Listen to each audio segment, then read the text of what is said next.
Ya, terima kasih Bu. Mohon maaf sebelumnya dan saya sebelumnya mengucapkan terima kasih karena pada hari ini Ibu bersedia untuk saya wawancarai mengenai masalah tugas saya sebagai calon dokumenter. Iya, angkatan ke 8. Ya, semoga lancar ya Bu Elvira. Amin. Kedepannya sampai nanti dinyatakan lulus sebagai guru penggerak angkatan ke 8. Kan tinggal sebentar lagi ya? Ya, itu prosesnya, tahapannya. Tinggal 2 bulan lagi. Ya. Mohon maaf Ibu, saya ada beberapa pertanyaan yang harus saya tanyakan ke Ibu sebagai pemimpin pembelajaran di sekolah. Mungkin pertanyaan yang pertama seperti ini ya Bu. Bagaimana Ibu mengidentifikasi kasus-kasus yang merupakan dilema etika atau rujukan moral yang ada di sekolah? Oh ya, jadi di sekolah itu memang terkadang dihadapkan pada dilema etika. Itu kalau misalnya ada 2 masalah gitu ya, kemudian kita dihadapkan pada 2 pilihan. Ada masalah, kita dihadapkan pada 2 pilihan atau lebih gitu ya. Secara moral itu sama-sama benar, tetapi bertentangan. Nah, bagaimana kita menyelesaikan itu? Maka kita harus mengambil keputusan yang tepat dan bijak, gitu ya. Jadi kita harus mengedepankan tepat dan bijak. Iya. Ya. Oke. Bagaimana Ibu menjalankan pengambilan keputusan di sekolah Ibu, terutama untuk kasus-kasus di mana ada 2 kepentingan yang sama-sama benar atau sama-sama mengandung nilai kebaikan? Ya, tadi seperti yang pertanyaan nomor 1 ya, Mbak Elvira, berarti kita dalam hal ini harus mengedepankan kepentingan bersama. Kenapa? Karena kepentingan bersama berarti menyangkut kepentingan banyak pihak. Nah, itu yang kita ambil. Ya, yang seperti saya ketahui bahwa pengambilan keputusan itu sangatlah tidak mudah ya Bu. Iya. Mungkin kira-kira Ibu punya langkah-langkah atau prosedur dalam mengambil kebijakan atau pengambilan keputusan Bu selama Ibu memimpin dalam proses pembelajaran? Iya, jadi begini Bu, kalau mengambil keputusan itu tidak serta-merta keputusan ini gitu ya, tapi harus melalui tahapan dan tentunya tidak diputuskan sendiri oleh kepala sekolah, melalui tahapan berkoordinasi. Jadi langkah pertama itu mengidentifikasi masalahnya atau kasus gitu ya. Kemudian kita kumpulkan informasi yang relevan. Nah, mengumpulkan informasi ini kan berarti kita banyak kolaborasi dengan beberapa pihak. Nah, baru kemudian kita identifikasi alternatif apa yang bisa kita ambil dalam mengambil keputusan tadi. Kemudian kita setelah memanggil tadi ya para pihak, kemudian kita kumpulkan bukti-bukti yang relevan. Setelah kita identifikasi, kita kumpulkan bukti yang relevan, kemudian kita pilih alternatif yang paling tepat dan bijak gitu ya, baru kita ambil tindakan. Seperti yang tadi Ibu sampaikan bahwa kita membutuhkan seperti Ibu bilang mengumpulkan banyak data dari berbagai pihak. Berarti dalam langkah pengambilan keputusan Ibu tidak tidak sendiri tapi harus mungkin berkolaborasi dengan berbagai banyak pihak. Nah, kemudian ketika mengambil keputusan X ini yang kita ambil, kita juga harus tahu pasti ada konsekuensinya. Nah, kira-kira siapa saja Ibu yang biasanya terlibat dalam proses pengambilan keputusan? Ya, tentunya ada tim ya.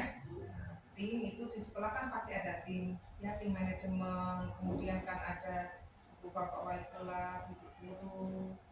Kita bisa tergantung kasusnya, kita bisa juga berkoordinasi dengan sudin, dengan dinas gitu ya, dan tidak lupa dengan orang tua. Jadi tergantung permasalahannya, tetap melibatkan banyak pihak.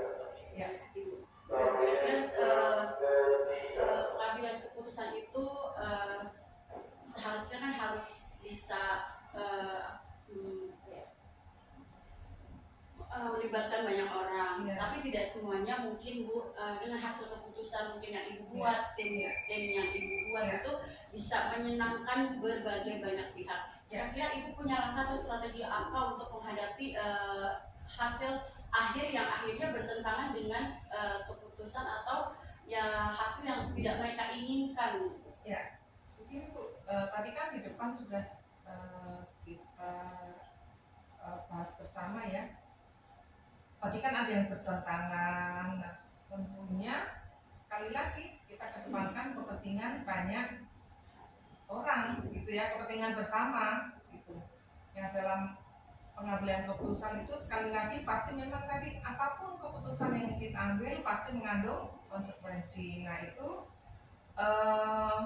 apa ya yang membuat kita merasa oh masalah ini selesai apabila penyelesaian masalah itu tanpa menimbulkan masalah yang baru gitu ya, tanpa menimbulkan masalah yang baru. Nah itu kita harapkan seperti itu. Nah maka langkahnya tadi kita ikuti semua, melibatkan banyak pihak, kemudian pengambilan alternatif keputusan yang sudah melalui tadi kolaborasi itu ya Bu ya. Ya. Hal-hal apa saja yang selama ini merupakan tantangan dalam pengambilan keputusan pada kasus-kasus dilema etika? Ya antara lain kadang kan muncul keraguan ya, mana sih ini yang paling tepat yang mau kita ambil, itu pasti ya. Kemudian juga terkadang kurang waktu ya, waktunya terbatas untuk menyelesaikan masalah ini. Terkadang kan harus ada masalah yang harus segera diselesaikan. Kemudian juga terkadang kurang memahami informasi. Jadi informasi data yang kita peroleh itu kan banyak, nah terkadang kita kurang di situ. Dan yang itu tadi yang terutama terkadang kekurangan waktu itu ya. Selama Ibu menjabat sebagai pemimpin pembelajaran, adakah nggak sih Bu tantangan-tantangan setiap Ibu dalam mengambil keputusan? Pasti ada ya, tantangannya itu pasti ada. Antara lain gitu ya, itu tadi seperti yang sedang kita bahas ini ada nilai-nilai yang bertentangan ya, saling bertentangan gitu ya dalam situasi ini gitu. Jadi pertentangan itu kan juga polemik gitu ya. Jadi kita harus seperti di awal disampaikan, kita harus mengambil keputusan yang tepat dan bijak. Kemudian menentukan siapa saja yang terlibat dalam situasi ini. Nah, jadi kita harus bisa juga tuh mencerna siapa saja yang terlibat di sini, karena yang terlibat ini akan kita ambil informasinya untuk apa ya, identifikasi gitu ya, untuk identifikasi alternatif apa yang akan kita ambil. Kemudian mengumpulkan fakta yang relevan dengan situasi ini, kan fakta yang kita dapat, data tadi harus relevan. Kemudian apa ya, ini berarti kan kita ada paradigma sebenarnya benar dan benar gitu ya, tapi saling bertentangan. Nah itu juga ya. Kemudian apa ya, keputusan yang kita ambil gitu kan harus tepat dan bijak lah. Itu kan perlu apa ya, perlu kreatif kita dalam hal ini. Kemudian juga tentunya tantangannya kita harus melakukan refleksi, jangan sampai kejadian ini terulang kembali.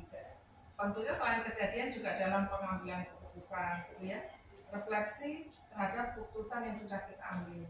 Nah ini penting, kenapa? Karena kita kan harus segala sesuatu berkelanjutan, berkesinambungan gitu ya. Berarti ada pengambil keputusannya memikirkan jangka pendek dan jangka panjang. Iya, seperti itu ya. Iya, jangan lagi terulang kembali gitu ya. Nah, kira-kira setiap pengambilan keputusan apakah Ibu menyelesaikannya secara langsung atau mempunyai jadwal-jadwal tertentu Ibu untuk pengambilan setiap keputusan? Tergantung ya Bu, tergantung apa kasusnya, tergantung masalahnya. Yang jelas kalau memang harus segera diatasi ya kita atasi, tidak bisa terjadwal karena kan ada yang urgent. Nah kalau urgent kan harus segera ditangani gitu. Tapi yang jelas pengambilan keputusan itu harus sudah melalui prosedur yang sudah kita bahas tadi itu ya. Prosedur yang panjang ya Bu ya. Ya itu. Mungkin ada uji juga, uji faktanya, uji datanya, Ya, seperti itu ya Bu ya. ya pengambilan apa ya, informasi dari yang terlibat. Nah itu prosedurnya gitu. Kemudian yang kedua, selain mengikuti sudah mengikuti prosedur gitu ya, prosedur yang benar, langkah-langkahnya, juga tentunya kita selalu punya tim untuk berkoordinasi. Nah itu yang terpenting. Berarti selama ini Ibu setiap mengambil keputusan berarti harus melibatkan tim Iya, ya Bu ya. melibatkan Karena tim. memang seperti yang kita ketahui bahwa mengambil keputusan itu harus tidak boleh memihak sepihak, Iya, harus memikirkan betul. banyak kepentingan. Iya, betul. Nah, kira-kira faktor-faktor apa sih Bu yang mempermudah atau membantu Ibu dalam mengambil keputusan dalam kasus dilema etika ini Bu? Faktor ya yang membantu ya tentunya itu tadi, tim tentunya ya, tim yang solid yang selalu bisa berkoordinasi. Kemudian kalau menghadapi suatu masalah tentunya semoga kita selalu mendapatkan informasi dari pihak-pihak yang terlibat gitu ya. Jadi nanti kita bisa melibatkan bisa mengambil informasi yang relevan dalam yang kita gunakan untuk mengambil keputusan terhadap masalah tersebut. Mungkin ini pertanyaan terakhir dari saya nih. Iya. Dari semua hal yang Ibu sampaikan, kira-kira pembelajaran apa sih yang Ibu bisa petik dalam pengambilan keputusan ini Bu? Ya, jadi kita harus mengenali bahwa ada nilai yang saling bertentangan. Itu ternyata memang dalam dalam berorganisasi atau dalam kehidupan sehari-hari itu pasti akan kita temui gitu ya. Jadi kita kenali itu sehingga dalam membuat keputusan terhadap adanya masalah kita harus melihat dari beberapa sudut pandang. Kemudian kita harus mampu menggali informasi dari berbagai pihak yang terlibat tadi gitu ya. Kemudian kita adakan bolehlah disebut dengan musyawarah gitu ya. Kemudian kita analisa dan kemudian kita berharap keputusan yang kita ambil sekali lagi tadi harus tepat dan bijak. Karena sama-sama benar tadi yang bertentangan tadi yang kita ambil ini tepat dan bijak. Ya. Mungkin kesimpulannya seperti ini ya Bu. Setiap pengambilan keputusan itu kita harus melibatkan banyak pihak dan yang pastinya sekolah atau pembimbing pembelajaran juga harus mempunyai tim ya Bu untuk istilahnya mengumpulkan data, mengumpulkan fakta-fakta agar semua hasil keputusan ini bisa berpihak untuk semuanya. Seperti itu ya Bu. Baik Ibu, sebelumnya terima kasih Ibu karena sudah berkenan, sudah meluangkan waktunya untuk saya wawancarai. Sukses selalu Ibu, sehat selalu Bu Evira juga, semangat terus, mudah-mudahan lulus ya. Kan tinggal berapa tahap dan yang terpenting juga kedepannya setelah lulus jadi guru penggerak itu bisa mengajak teman-temannya di garda terdepan gitu, sesuai dengan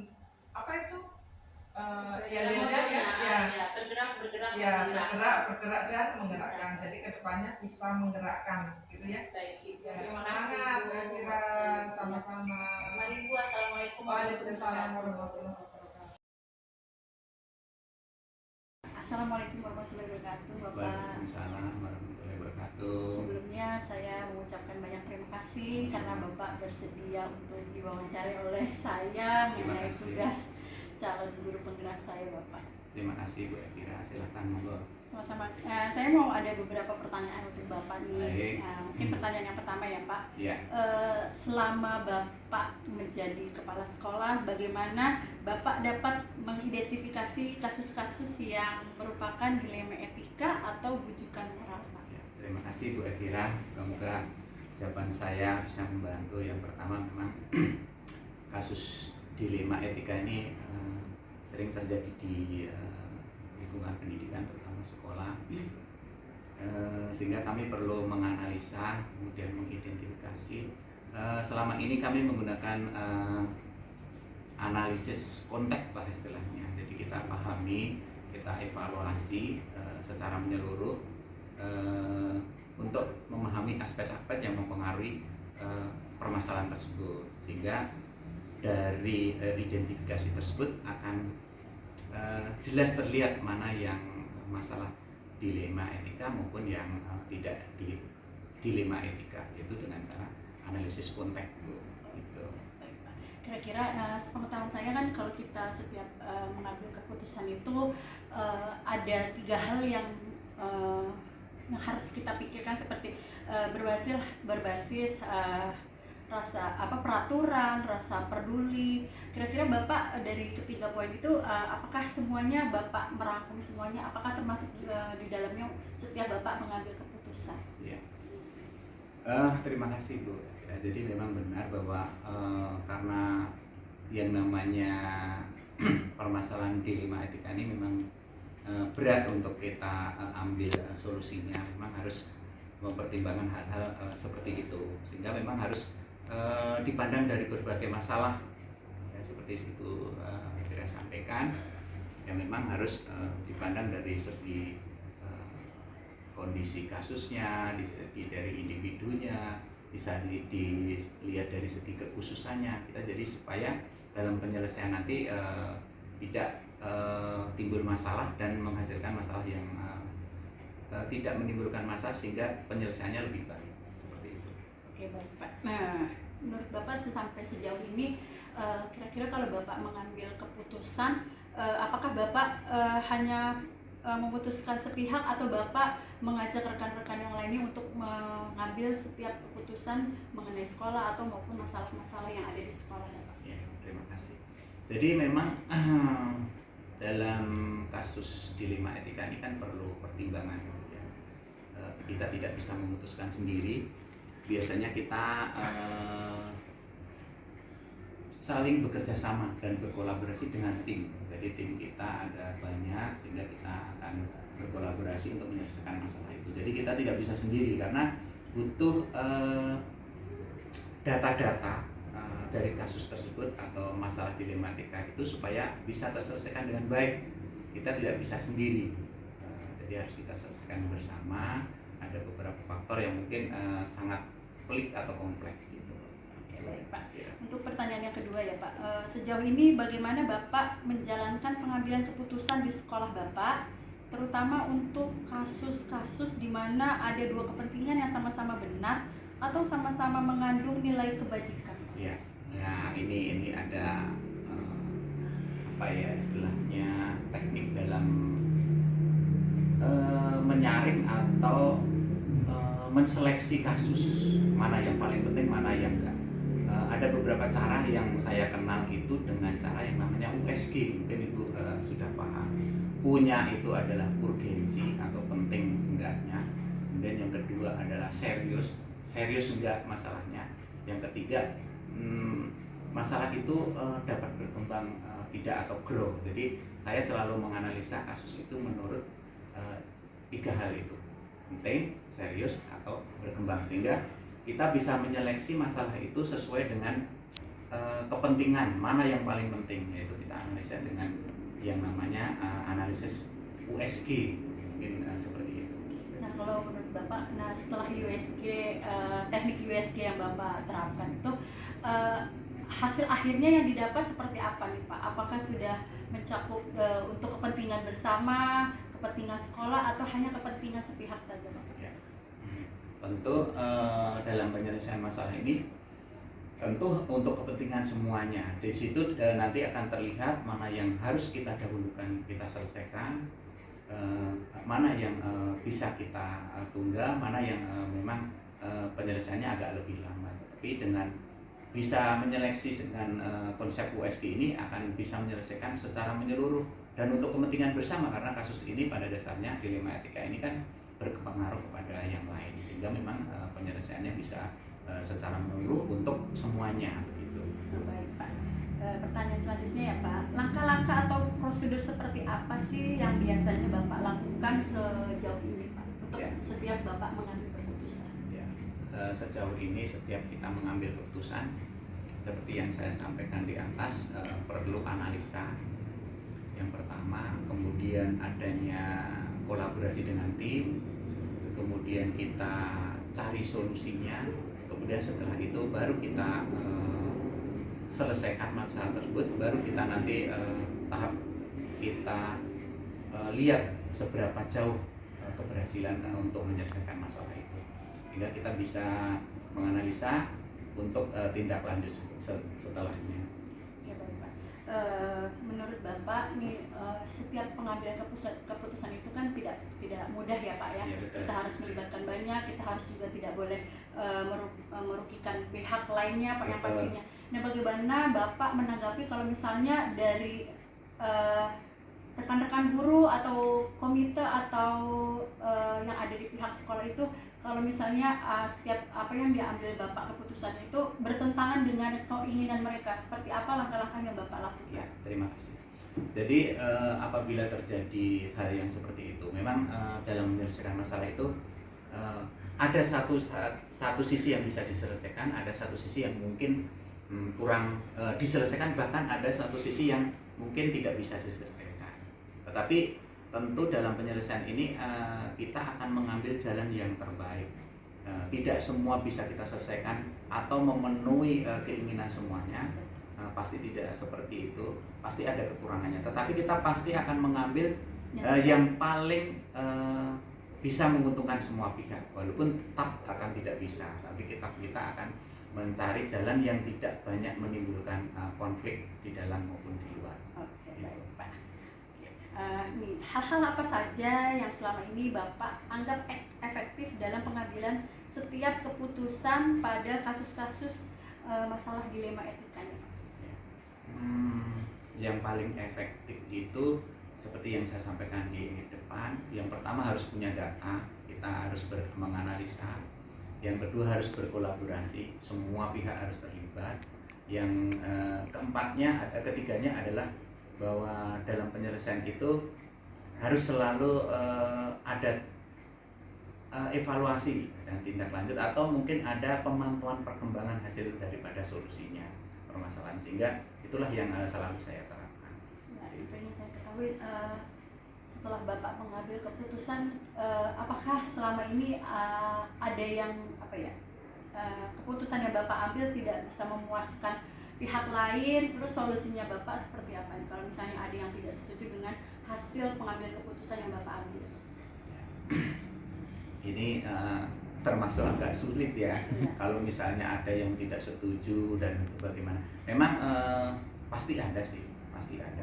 Cuma tentu kita harus menjelaskan secara tersendiri kepada pihak-pihak yang mungkin tidak puas atau tidak menerima keputusan yang akan saya berikan. Tentu kita akan memberikan penjelasan secara khusus kepada teman-teman atau yang mungkin tidak puas atau tidak sesuai dengan keputusannya. Karena kalau tidak kita jelaskan, kita tidak panggil secara khusus, nanti akhirnya berkembang secara tidak sehat, sehingga nanti akhirnya justru akan menimbulkan masalah baru.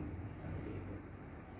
Nah, selama ini kira-kira yang jadi tantangan terberat Bapak nih dalam pengambilan keputusan pada kasus-kasus dilema etika, mungkin yang kasus-kasus di sekolah atau kasus-kasus yang berhubungan dengan kasus sejawat atau masalah dari intern sekolah sendiri itu. Ya, yang paling berat tantangannya itu adalah seperti yang disampaikan Ibu Elvira tadi, yaitu apabila keputusan kita itu tidak bisa memenuhi keinginan semuanya, kemudian terjadi pertentangan, itulah yang akan kasus yang paling berat, sehingga mempengaruhi daripada organisasi, istilahnya jalannya di sekolah. Sehingga memang harus selalu pendekatan, kita harus mendekati secara pribadi, itu adalah penanganan secara personal kepada permasalahan dilema etika ini. Seperti itu.